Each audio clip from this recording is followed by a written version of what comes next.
Hi everyone, I'm doing my next section of this John Maxwell. There's no such thing as business ethics. There's only one rule for making decisions. So it's going back to that notion, do unto others as you'd have them do unto you. But what if what others are doing to us is not what we like, or what we are doing is not what they like? We live in a very complex society. We live in a society that's secular. It's not based on Christian values. You might have some companies that are, following Christian laws. Like in Canada, we have Christian holidays, but not all companies give you them off. My company doesn't give me Good Friday off. We don't get Christmas off. It depends on what the customer wants, what the client wants. They've only focused on the money. And if you're not there and you're a resource and you're not creating money, you can go. So I'm a John Maxwell speaker, but I'm also a spiritual director in the Catholic Church. I trained with the Toronto School of Theology, and I didn't just study in the Catholic tradition. I did take some courses that were in the other churches. So I went to some of the other colleges, and my perspective is not only from the Catholic lens. And I think that has helped me in some ways, because in the Christian tradition, people look at things differently. There are core fundamental principles, but there are things which differ within that. So when I speak, I'm speaking from the Christian perspective, and my foundations are Catholic. The majority of the courses that I took were in the Catholic schools. But a lot of it, or a few courses I should say, were from the other schools. And with the John Maxwell speaking, what we're doing is we're basically helping people to build good values, to build strong values.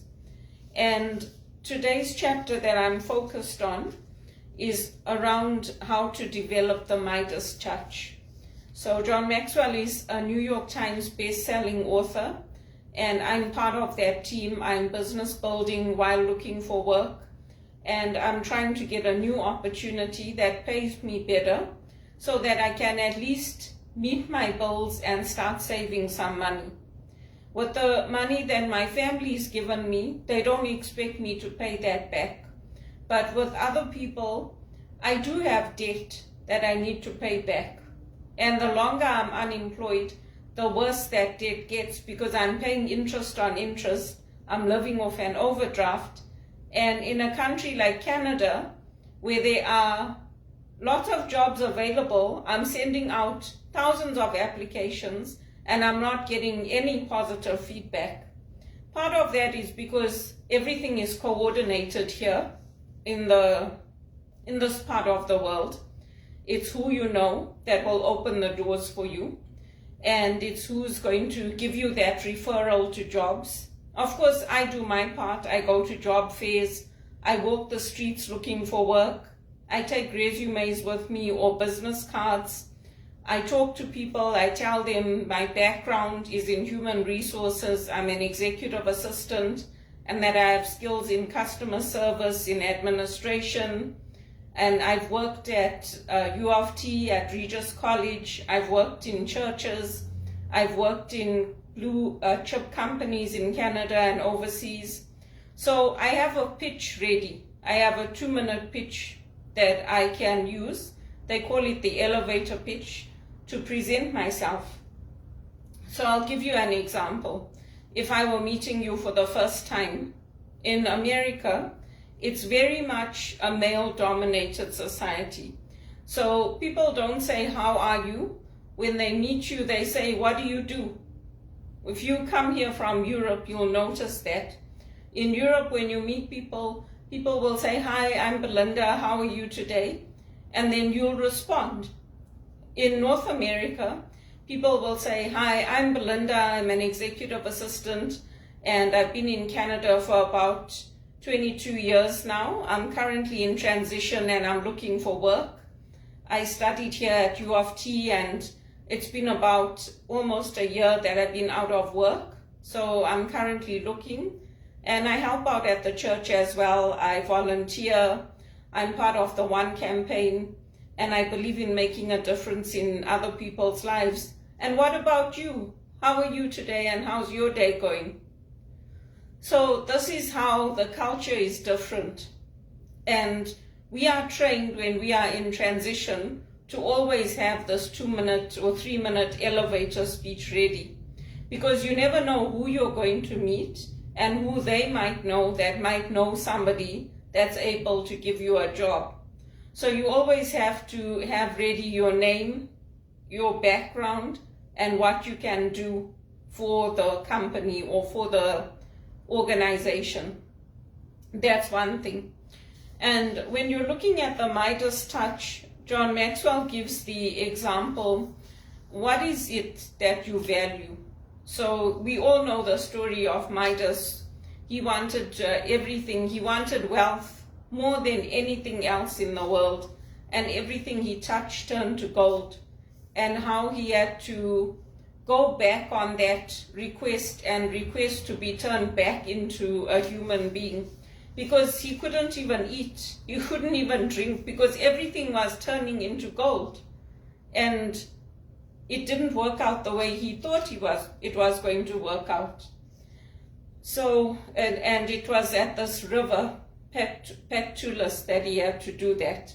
So there's real gold and there's fool's gold. And we would term that as fool's gold. Real gold is knowing that people trust you, knowing that you've helped people who could never pay you back, knowing that you've made a small contribution to society. And he gives the example of Martin Luther King Jr. Forgiveness is not an occasional act, it is a permanent attitude.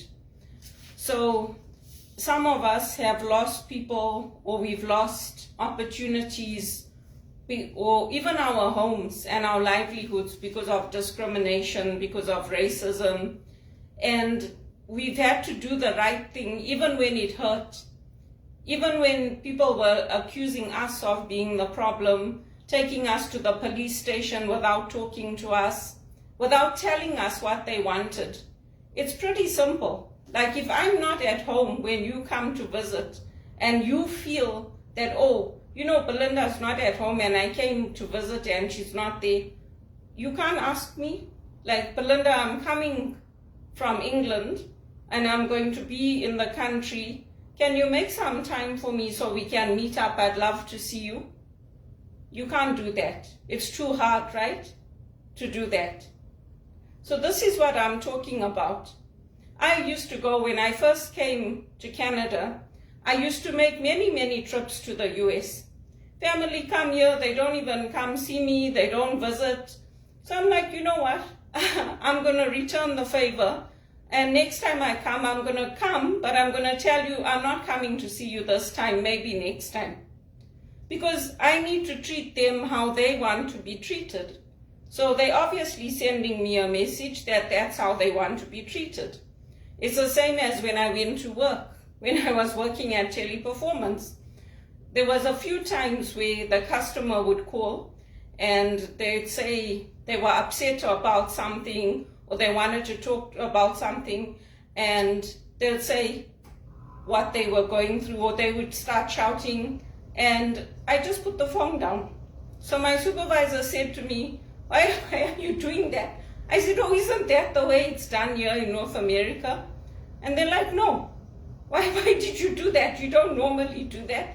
I said, no, but that's what my relatives do to me. If I call them and they're upset about something, or they're angry about something, or they got an appointment to go to, they'll just say, oh, I'm sorry, I can't talk right now, I have to go. And they'll put the phone down. They won't wait for anything. And they're like, but don't do that. I said, no, but you mean to tell me that's not the American way? Because we were dealing with American clients. So they said, no, don't do that. So I stopped doing that because I came here from a European background. I came here from Zimbabwe. So if people in my relatives and all that start doing things, I also start doing it.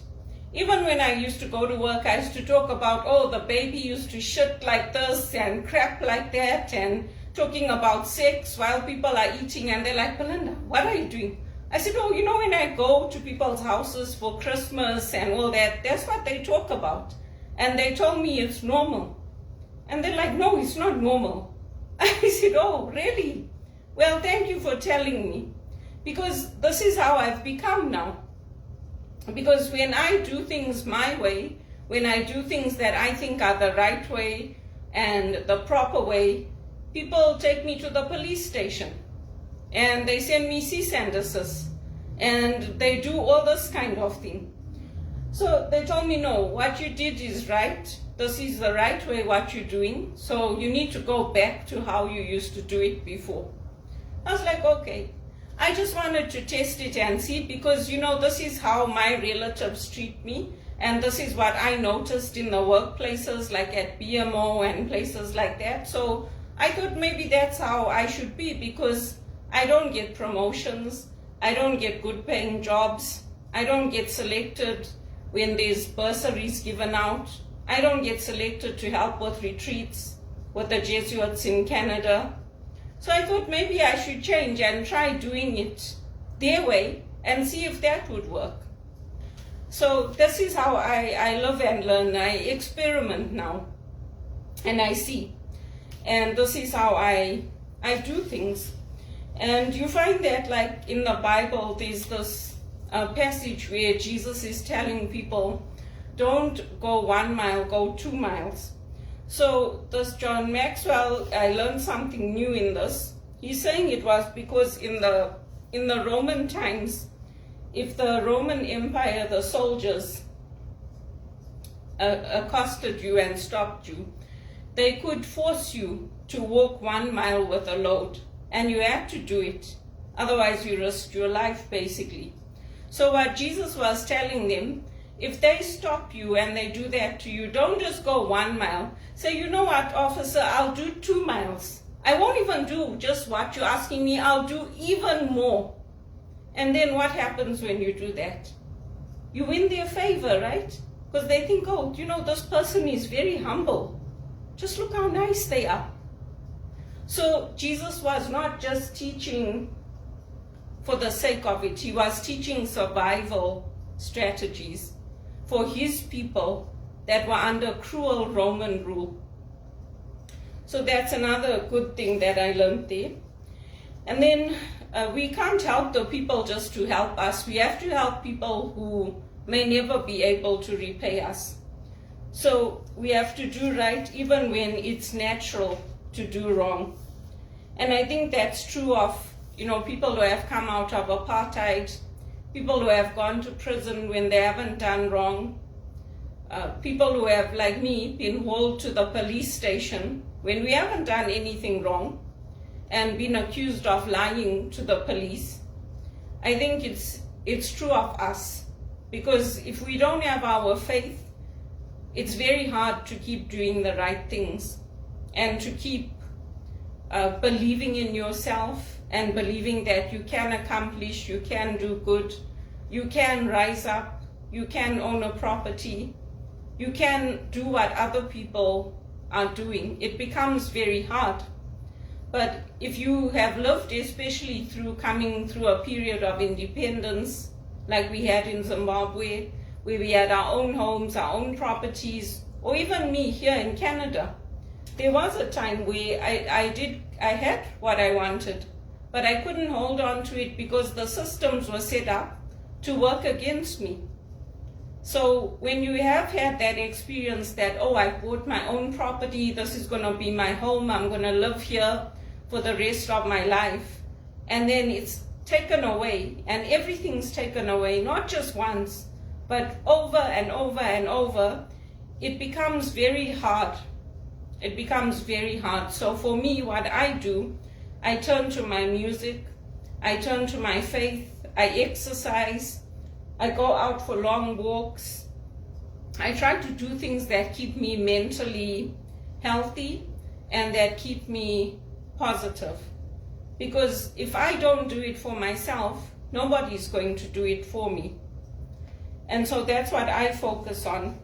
And keeping your promises even when it hurts. So I'll give you an example. When my mother came to Canada, the family all made plans and they all went to America for Christmas. And I couldn't go because why? I was unemployed. And in Canada, if you're getting your unemployment benefits or you're claiming for that income, you have to basically fill out this attestation, and you have to fill out that you were ready and willing to work every day of the week. So if I had said, yes, I was ready and willing to work and gone on holiday, they could have used that against me. And then I would have lost my employment insurance. And not only that, they could have even put me in jail. The same thing with what happened to me with COVID. Many people in Canada, including me, got told to go home because we didn't know if our companies were going to stay open. So they told us, go home and claim for this benefit that they're giving you. And then we will contact you once we know what's going to happen. So I did that, just like everybody else. And what happened is, over time, our government started taking legal action against us. They didn't tell us that, okay, once this is done, you'll only have a year to pay it back or 2 years to pay it back. They said, oh, don't worry about it. Don't worry. Just for now, the important thing is that our people get this money in their bank accounts, and when it comes to that time, we will figure it out. You know, we care about people. We just want to make sure people have the money. So I got a lien put against me. And I told him, look, I'm out of work. I'm living off debt. I come from a single parent home. I have an elder mother. I'm doing everything I can to get work, but I need extra time. They're like, no, you have to pay it back. There were some months I couldn't make my payments. I couldn't pay that $20 or $30. And they said, if you don't pay, we're going to take you to court. And we're not just going to take you to court, we're going to put you in jail. They told me that. So this is what I'm talking about when I say that it's the cruelty with which people get treated, including me. Because when things are so hard and you need that extra money, you need that extra bit of help, that's when you get treated the most cruel. That's when you get treated the worst. And it's like, you know, what kind of government do we have, really? Really? And then you want me to call you honorable and your excellency and all this. It hurts. It hurts. It hurts not just me, but it hurts many, many people. It's the same thing with the call center work I was doing. I get ringing in my ears. I have tinnitus now. When we first started doing that work, you couldn't even lower the volumes, and you can't even take that headset out and listen to people through speakers on your phone, because you're all sitting in cubicles next to each other. You can't do it even if you're working at home, and you have to sit with those headsets. Afterwards, they gave us headsets where you could lower the volume. But people are screaming into your ears for things that are not even your fault. Yelling at you, screaming at you, abusing you. I mean, I get it. You know, for me, it's a sacrifice. Even if I'm buying somebody a box of chocolates or I'm making a meal for someone, yes, I like to do it. But that's money I could use towards my rent. That's money I could use towards paying for my electricity. So I get it. If somebody is ordering a gift for their son or their daughter that's in the military or the Navy, and they're coming home, and they're only going to be home for that week, and then they're going back out, I get it. But then don't scream at me and yell at me and hang the phone up on me, and I'm just trying to help you. So that's what I'm talking about when I say we have to help till the point that it hurts. And it does get very, very hard if we don't have good people around us. to encourage us and to help us and who are there for us. And then John Maxwell gives good examples here, and I'm just going to go through them. He says, name the 5 wealthiest people in the world. Name the last 5 Heisman Trophy winners. Name the last 5 winners of the Miss America contest. Name 10 people who have won the Nobel Peace Prize. Name the last half dozen Academy Award winners for Best Actor and Actresses. Name the last decade's World Series winners. And see how you do. See how many of them you can. And if you're able to get at least 75% of them. And then there's another quiz. Name 3 teachers who inspired you to achieve in school. Name 3 friends who helped you through a difficult time. Name 5 people who taught you something worthwhile. Name 3 people who made you feel appreciated and special. Name 5 people with whom you enjoyed spending time. Name half a dozen heroes, or heroines I would say, whose stories have inspired you. You may not score 100% on that, but I'm sure you'll find that your scores are much higher than with the first list. And that's because those are the people in our lives who have made a difference. And those are the people that we will remember and who will remember us when we are gone, when we are no longer on this planet. Yes, there are some people who are very, very special, who will never be forgotten. For people like me, it's Elvis Presley. For somebody else, people who hate evil, it might be Adolf Hitler. But we have famous people that are known all over the world, and we will not forget them, either because they did great good with great love, or they did great evil with great hate. So those are the examples that I thought of when I read this. And they're important questions to ask us and to ask in a secular society, which is not focused on the Christian way of thinking about what matters, what it means to do unto others as they do unto you, what it means to do good, what ethical business means. It's important to remember it. And then I just want to give these examples because this is important. And we're talking about the most powerful people in the world. You'll see on LinkedIn, they give women and men awards for being the most powerful people in the world. And mainly you'll find them coming from the banking sector. You might find them from education or healthcare. But you can look on LinkedIn and see who's getting the awards for women, for most powerful women in Toronto, in Canada. And see their names, see their religions, see their backgrounds. You can find it there. So for this list, just listen to it and take it in. These were the most powerful people in the world and the most wealthy.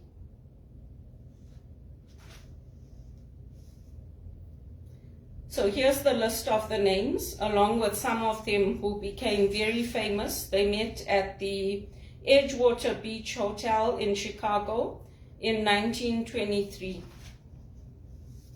Charles Schwab, president of the largest independent steel company, died broke. Arthur Cutten, greatest of the wheat speculators, died abroad insolvent. Richard Whitney, president of the New York Stock Exchange, died just after release from Sing Sing prison. Albert Fall, member of a US president's cabinet, was pardoned from prison so he could die at home. Jess Livermore, greatest bear on Wall Street, committed suicide. Leon Fraser, president of the Bank of International Settlements, committed suicide. Ivor Kruger, head of the world's greatest monopoly, committed suicide. So often people who go for the gold trade everything else of importance in their lives for the opportunity to gain it. And that's what's happening with our corporations. That's what's happening with the people who are training us. They're like, do you know this company? This company makes multi-million dollars. Do you think that you need to work here? If you don't want to work here, please go. We'll get somebody to replace you tomorrow. That's what they're doing. And you turn on the news, there's always a story. I give people the benefit of the doubt. Like when I hear stories that somebody drove their car into a market in Germany and it's a terrorist attack, I give a benefit of a doubt to see whether it really was or not. And I wait and I see how the stories unfold, because I know how I've been judged here in this country. So I always give the benefit of the doubt. And when I write to all these MPs for the One campaign, for the church, for places where I'm requested to write, or even for my own personal situation, I always try to present a solution. And even the MPs know that. When they contact Father Larry, they tell him, she wrote to us about this, but she also presented these solutions. I don't just write and complain. So that's something you could try. And then there's these questions here, these statements here on the golden rule. There's a world of difference between people who go for gold and those who go for the golden rule. People who go for gold ask, what can you do for me? Make convenient decisions. Sacrifice family for finances. Develop a rationale for their actions. Possess a me-first mindset. Count their dollars. Base their values on their worth. People who go for the golden rule ask, what can I do for you? Make character decisions. Sacrifice finances for family. Develop relationships with their actions. Possess an others-first mindset. Count their friends instead of counting their dollars. Base their worth on their values instead of basing their values on their worth. So I'm sure you can see how this is in exact opposition to what is promoted, accepted, and respected in North America. And that's why John Maxwell has written this book. And that's why those of us who are in his speaking teams and trying to build businesses and trying to make things better are doing this kind of work. And believe you me, including with the executive assistant role, not everybody wants somebody like me on their team. Some executives just want you to do what they are telling you to do. They told you to do it, so do it. They don't want you to question. They don't want you to say, this is how I see it. This is what I learned. This is what I thought it was. They don't want that. They just want you to do what you are told to do. And I am not that type of executive assistant. Even in the church, even when Father Frank gave his retreat, I ask questions, because they know I'm a spiritual director, so I'm coming with a different lens to what Father Frank may have. And he's perfectly fine with that, because he's secure in his being a priest, and he's secure in his knowledge, and he knows I'm secure in mine. And that's the way it should be. I shouldn't go to church feeling like I'm going to be intimidated or told how to talk to somebody or how to address things or what to do. I'm over 50. I've been going to the church since I was a kid. We're not going to the church to be dictated to. So that's this book done. I'll be starting a new book. And as always, I do pray before I give my talks. I do my prayer to Our Lady of Knock. I don't know why she brought me to Canada. There must be a reason. So we'll see. We'll see how it all unfolds.